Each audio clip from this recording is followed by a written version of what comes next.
All right. Hello, everyone, and welcome to today's form building webinar. My name is Nick, and I'll be walking us through the builder today. Today's topic is going to be on adding and updating templates to an existing packet. And if you have any questions as we go along, please hold on to those. I will be opening up that chat a little bit later in the webinar. But in the meantime, let's go ahead and get started. Today, we'll be working off of our FormDr training packet. So we'll go down to our packets and forms page, and we'll go ahead and click the three dots on the right side of that packet and edit forms to open it. So we'll take us to the add forms page, and this is going to be the page that you can add new tabs to a packet or remove any currently that are in there. And then once you're in the builder in step 2, you'll have an opportunity to update the order of those tabs as well, but all added tabs will just be added at the end of that list, and you'll add them using the buttons at the bottom of the list. And just to talk about them briefly, you'll have your scratch option. That's going to be a blank area for you to build out a custom form.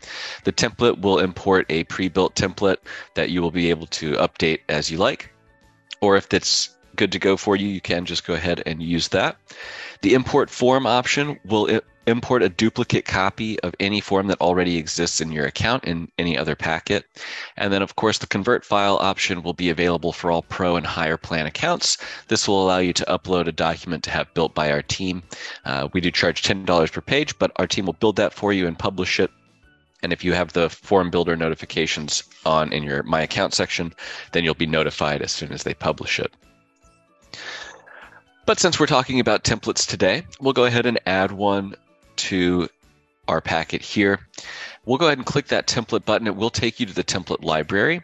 And from here, you'll be able to search through and see if there's anything that is similar to a form that you're using, or if we have a template of that specific form. We have many templates in here, from single forms, questionnaires, all the way up into packets themselves. And if we go to the registration forms section, for instance, we can see these packets as an example. Our chiropractic, well, let's use a shorter one, actually. We'll use the physical therapy intake for this demonstration, but we can click on that image. It will take you to a live preview of the form. So if we do have any required fields as indicated by that red asterisk, and we click past them, we'll be notified with that required tag in red outline. And also if we have any conditional information as well, we can see that in action too. So you can kind of get a feel for how the patient's going to view this form and interact with it. And if it's something that will work for you, if it's structured similarly or contains a lot of the same questions, whatever the case may be, absolutely feel free to use these templates and edit them to better suit your practice. If you do choose to use a template packet, as we have here, you can see that there are going to be 4 tabs in this packet. And again, this is a live preview, so we can sign those fields or fill out any information if we wanted to, just to see how that would work. But if we choose to use this packet template, or this template packet, excuse me, we will receive all 4 tabs within that. So you will receive all of the tabs in that template. And from here, we'll have an opportunity to update the tab titles. We'll also be able to change these on the next step as well once we get into the builder. And then if you need to remove any of these, or if you're replacing something that's currently in there, if you need to remove a tab from a packet, you'll do so from this page. And all we'll do is just delete and confirm. So you'll just use those 3 dots on the right. And maybe we'll just go ahead and use our existing information, and we'll delete that intake.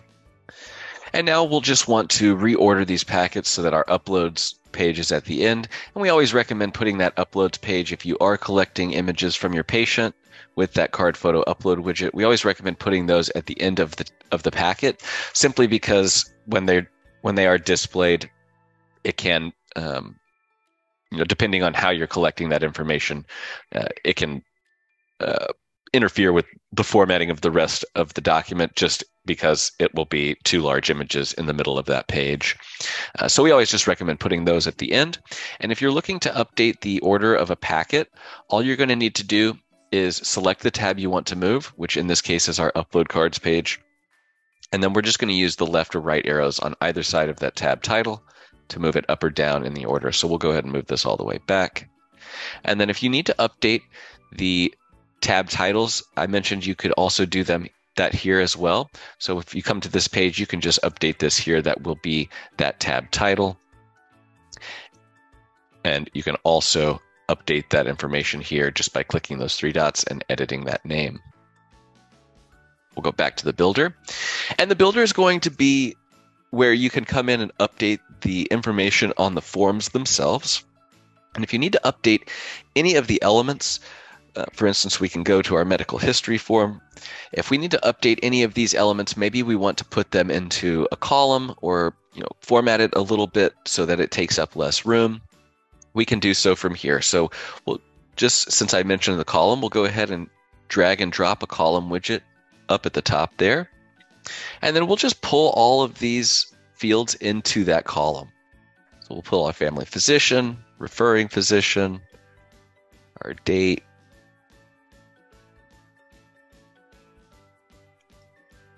all right. And now you'll notice that these are all aligned to the right. Any added element, if we were to just click and drag a text field, for instance, you'll notice it is aligned left. So these up here they are set to align right. This will be personal preference. If you prefer the information to be aligned right or aligned left, that will be up to you. But again, all elements that are added to a form will be aligned left by default. So if you do want them to be aligned right, you will need to come in and update that just by hovering over that element, clicking that orange pencil icon that pops up for you, and then that will be that align left toggle. It will be enabled by default, but again, if you want that to be displayed to the right, you can always do so. If you are using paper forms, like printed PDFs for in-office use, I would recommend aligning left simply because it's going to give a little bit more area for the patient to write that information out. And as we all know, everybody's handwriting is vastly different and some are much larger than others. So I always just recommend to align it left because it will give them a little bit more area to fill that information out. And we'll go in and we'll update these to be aligned left just to be a little more in line with the rest of our document, since on our first page, we do have these elements aligned left. We'll go in and we'll just update each one of these individually. Now, if you do have multiple elements within a column widget, again, you're just going to hover over the specific one you're looking to update and click that nearest orange pencil icon. You'll notice that the column itself also has its own orange pencil icon. That will just allow us to open up that column and adjust the amount of elements per row. We'll leave that at 3. And we'll go ahead and update the alignment for each one of these elements, just to bring them over to the left. We'll do that with our questions down here as well. And now another thing that you might notice is that we have 5 elements in this column. Our column is set to 3 elements per row, but the last 2 elements are formatting as if it was set to 2 elements per row. And that's because the column will always format to the amount of elements it has, even though it's set to 3. So we would need to take up this 6th spot or this 3rd spot on this row if we wanted these 2 questions to be formatted in the style of the rest of this column. Now, to do that, you'll have 2 options. I recommend using the group widget for this as a spacer, just because the patient will not be able to interact with that group widget. It won't do anything to the form, and it will be invisible on that form. So if we go to the style page just before we add this, just to take a look at this, the style page is always going to be a live preview of your form. So you will be able to see it as the patient would see it. And so we can see how these are formatted here. Now, if this doesn't bother you, then it's no big deal. It's not going to have any effect on the form. However, if we would like for that to be tidied up a little bit and bring these over to that 3 per row formatting, again, we can use our group widget, or we can use a page break widget. Now, either one of these will work just fine. I always recommend the group widget, though, because it's going to be one less step for you to do, you'll just need to drag and drop this group widget into that last space. And now it's taking up that final space and it's forced these two over into that same formatting. So we can go over to the style page and we can see that there's nothing here. The patient won't be able to see it, but that is that group tool pushing that over. Now, as mentioned, you can also use the page break widget for this as well.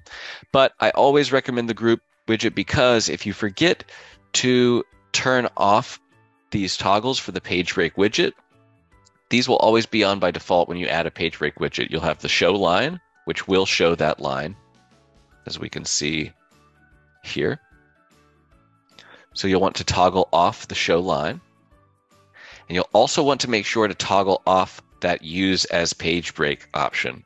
This is going to make this act as a literal page break. So anytime you print the form out or export into a printed version, anything that comes after this widget will be pushed to a new page. So it will be a hard stop on that printed page. And again, if you were to have this toggled on, anytime the form would be printed, all of the following information would start on a brand new page.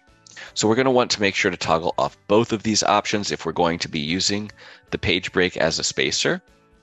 But it will act very much the same. If we have toggled both of those off, it will just be a blank space taking up that area. All right. Now, if you are looking to change the style of sections, you'll have a few options here as well. Some of them may be a little more labor intensive than others, but you will have the opportunity to change all of these as well.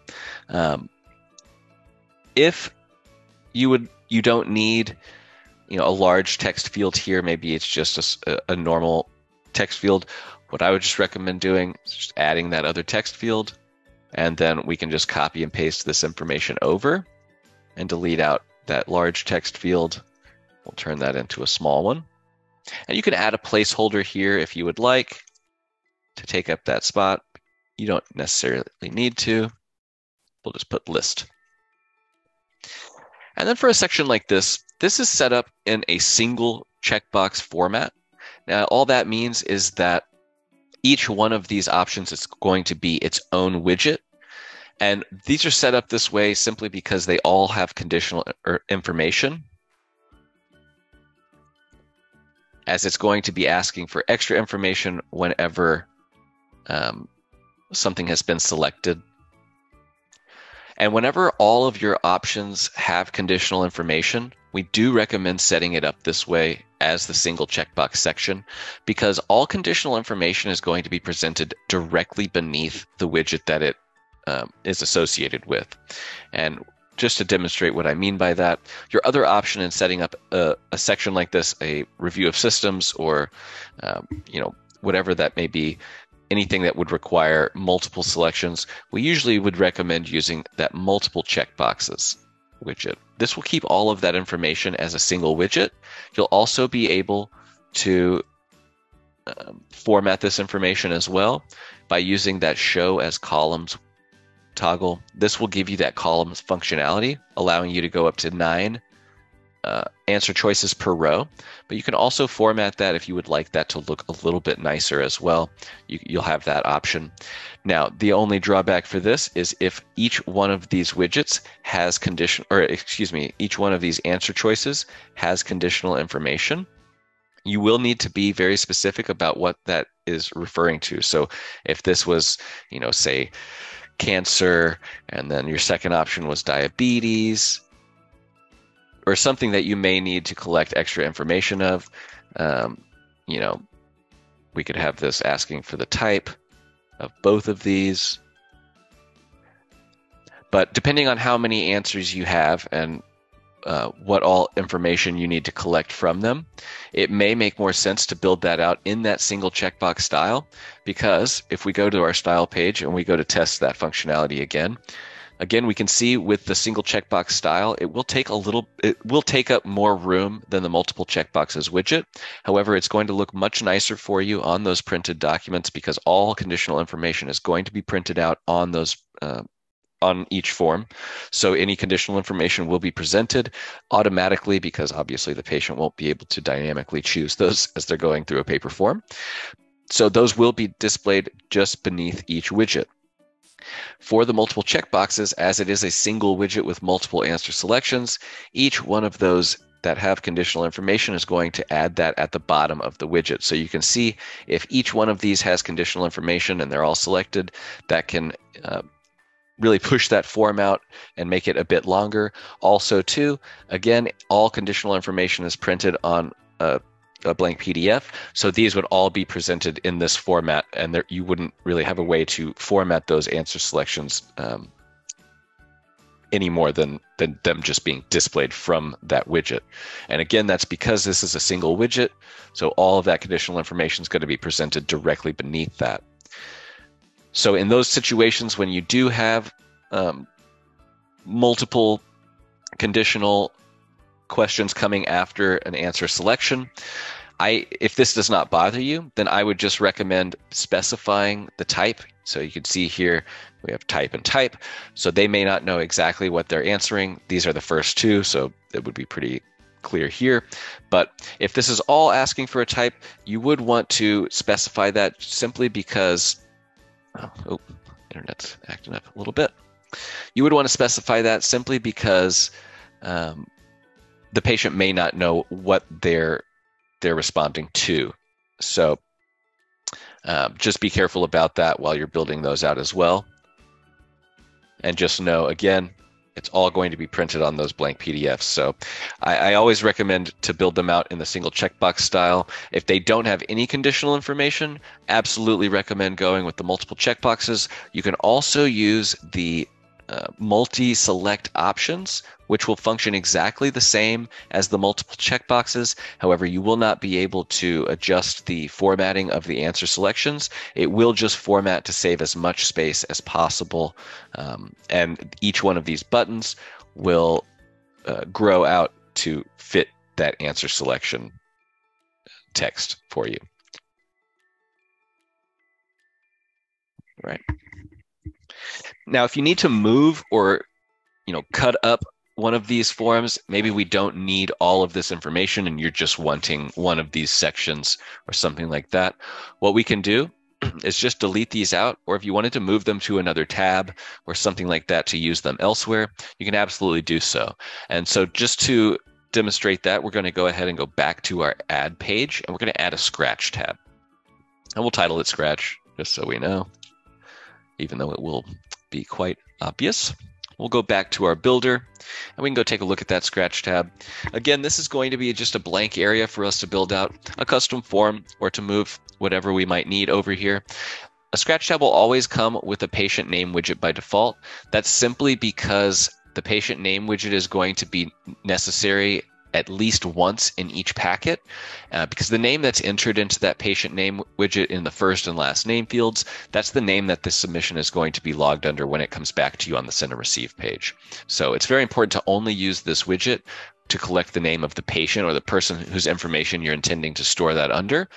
All other names should just be taken with the general text field, and you'll be able to add some inputs if you want to mirror that formatting of that patient name field, but this will just prevent any issues with the submission's name. And also too, the patient name widget will automatically autofill into all other patient names, as you won't be able to change these shortcodes. So just know that if you are using the patient name widget as a guardian or a parent or something on the final page, as soon as they enter their information into that, it's going to change all the other patient name widgets in the form. They'll probably, if it's on the last page, then they'll sign it, they'll submit it, and it will come back to you under their name instead. So just keep an eye out for that as well. But we'll go back to our medical history page, or tab, excuse me, and we'll go ahead and move some of this stuff over. Now, earlier we mentioned the group tool and how to use that as a spacer, but the group tool is also primarily used as a formatting tool for you. Put it too high. A formatting tool for you to use while you're in the builder to be able to move groups of information around as one unit. And just to demonstrate that, we'll go ahead and place a group widget here, and we'll just move all of this information at the bottom of this page to our new scratch tab. So all I'm going to do is place that group tab or a group widget. And if we open that up, you'll see that we don't have any formatting options in here or anything. It is just a container. So we'll place all of these in there. Now, when you're moving a column of many widgets or many elements, I like to just recommend just clicking somewhere in between the corner of that, that area and your orange pencil icon. As long as we're somewhere in between here, you can click and move all of this as a single unit.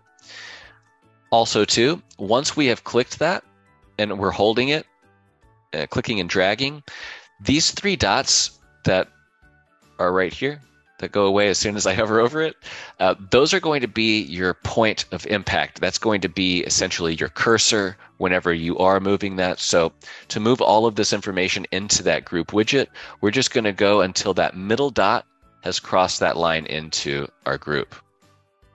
It can be a little finicky with large sections, but there we go. And then we'll just use that up arrow to move our title back above it. And now we have both of these. We have our section header as well as our section itself, both in that group tool. We'll go ahead and do the same with the rest of this information as well. And again, we're just going to click in somewhere in that area between that orange pencil icon and the corner to move all of this as one unit. And we'll just put it right up into there. And then we'll move these as well. You'll notice that the group tool, again, does not have any formatting. Everything will just stack vertically in there as if it was not in a column. You can have columns in group tools. You can format within them. You just will need to use those formatting tools. And then from here, we can move all of this as one single unit if we wanted to move it up or down on this tab, or we could click that orange pencil icon of the group itself, so it'll be the farthest one out. Click that orange pencil icon, and for this we're going to use the move function. So we'll use this move drop down, select our scratch tab, and you'll be able to select any tab if you wanted to move it there. Select our scratch tab, and we'll click move. Anything that's moved between tabs will always be added at the very bottom of that tab. So we just had our patient name widget in here, so all of this information got placed right underneath it. We'll go ahead and move this up one, just so we have that upload card page at the end, and we are good to go. So we've kind of edited this a little bit, made it a little bit more our own from here, and we've also mashed this together with our existing packet. So we basically brought over our medical history and replaced our consent form that we initially had with our new consent form from the template. We've left that privacy practices in there. And we've also added that scratch page to break up that medical history or for whatever we may need to do. Let's go ahead and keep that up together. And maybe this is medical history 2 or something. Oh, I know we are running a little bit short on time. I'm going to go ahead and open up that chat right now. Actually, if there are any questions, or if you would like me to go back over anything, I'm more than happy to do so, but that chat is open. So please feel free to get those in. And in the meantime, we'll talk a little bit about the style page in more detail, just as it will allow you to adjust a few more of these options. If you have multiple tabs in your packet, you'll only need to style one of those tabs, or excuse me, if you have multiple packets in your account, you'll only need to style one of those, and then you can just import that styling over into each subsequent packet that you're updating. All of that will be done from the style page, but this is just going to give us an opportunity to update our logo file up here in our header at the top left, which will be your second option in the header section. You can clear that out. It will default to your account name if no file has been uploaded, but it will allow for any image file to be uploaded, and it will replace that account name. Again, that will be your second option on this header drop-down or header section, the second drop-down.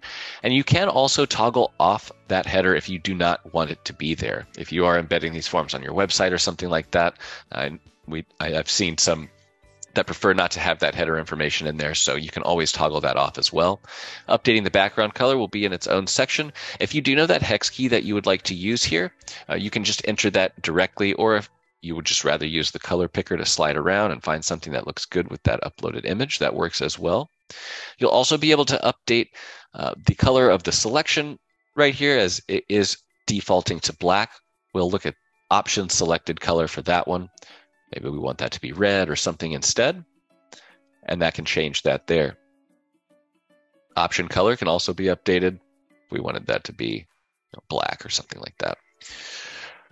All of these settings can be adjusted over here using the left sidebar. And again, if we have made these settings and changed them, all we'll need to do is publish that packet by clicking through and saving it. And then from there, whenever you go into another packet that you would like to share that same styling, all you'll need to do is open it up, click the Select Style dropdown, which will be your very top option on that left sidebar, and then you can import that styling over from any of those other packets. Import that over, and it will bring over that background color, any of the styling options that have been changed, as well as that logo. All right, and once we're ready here, we'll go ahead and click Next to Publish. It says published. This is step 4, our publish page. We do have one more step to go before these changes are live, or before this packet is live again.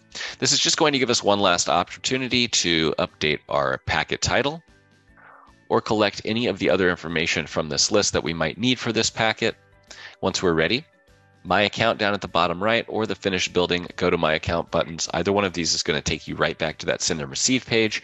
Once you're back on the Send and Receive page, you'll know that those changes have been saved and published. So we can go back to our Packets and Forms page, and we can see that we now have 6 forms in our FormDr training packet as opposed to the 3 that we started it with. And we can open that up and see all of our additions, our second tab that we've added, and our packet is good to go.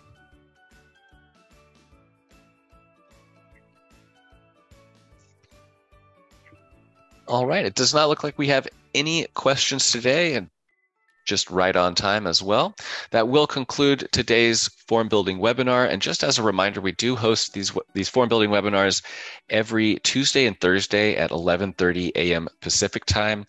We will be going over different topics in each one of those. And if you would like to keep up with the schedule for that form building webinar, you can always keep up with that by going to My Account, Support, and Search Guide. This will take you to our product guide, which can also help answer many questions just in terms of using the account, sending forms, updating users, setting up integrations, building forms, whatever the case may be. We have several articles in here, for instance, building forms on all of our widgets. We'll have some instructions on how to make fields autocomplete with some imagery and some instructions on how to get that done. So our guide can be very helpful. Please check it out, as it can answer many, many questions. But if you go to the FormDr Updates section down here at the bottom right of this menu, it will take you to our updates. You'll be able to keep track of all of our recent feature releases and updates here, as well as our webinar schedule on the left side. If we go to our April webinar, our next one up will be editing forms that exist in multiple packets. But you can come here and see what we'll be talking about. If there is anything that interests you, you can just click on that link that is the title. It will take you right to that sign up page. And then if there is anything that you're interested in that you will not be able to be in attendance for, don't worry about that. We will be posting those recordings after the fact as well. And you'll be, once it changes to that posted, click here, you'll know that video has been uploaded. You can then just click on that link. It will take you right to our YouTube page, and we'll have timestamps at the bottom of the video talking about what we're going over at that moment as well. And then on Mondays, Wednesdays, and Fridays, we do host an onboarding schedule where we go through the account, general use of the account, as mentioned before, sending forms, updating users, all of the administrative things you'll need to know. Those will be held on Mondays, Wednesdays, Fridays at 10:30 a.m. Pacific time. And as we have just released a few new features in the accounts with the synced forms and the documents, we are going over that information in our Wednesday webinar a little more in detail in that onboarding webinar as well. So if you would like a little bit more information about that, please feel free to join us on that Wednesday webinar. Otherwise, we will be updating this section with more information on that. And if you would like a recording of that webinar as well, please just reach out to our support staff and they would be happy to send you a recording in the meantime. But thank you all for joining us today. If you do have any staff or coworkers that you would like to learn this information, please feel free to send them our way as well. These are all free, and we do encourage everybody to join us as often as they like until they're comfortable with the product and even beyond that as well. So thank you for being here today. Hope you all have a great afternoon and hope to see you again very soon.